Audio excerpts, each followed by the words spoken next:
Tara! Back day! Gusto ko lang sana i-share ang mga workout na ginagawa ko kung paano ko na-improve yung back ko. So if you want to improve your back, make sure to watch this video. And let's start! Let's go!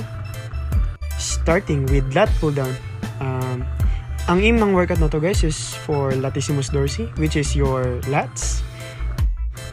Make sure lang natin kung naka-chest out tayo pag nag-engage tayo ng lat pull down. Kasi pag naka-chest out tayo, it can improve your posture. And also, avoid na rin natin yung injury guys. Maximize nyo lang yung good form, quality reps, and eccentric movement. Kumbaga, slow pacing. Hindi ako masyadong nagbubuhat ng masyadong mabibigat kasi gusto ko yung execution is focus on the muscle, and also yung lat engagement natin is consistent. Make sure to hit failure na rin guys. Let's go!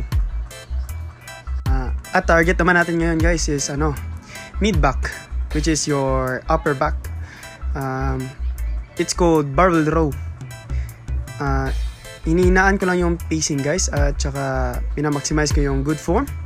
And also, gaan lang yan guys para hindi masyadong ma-stress ang core natin. Kaya, let's go! Oh yeah! Oh yeah! Yan. And, pose. Yan. Medyo nag-improve na yung back ko guys kasi consistent tayo mag-gym eh.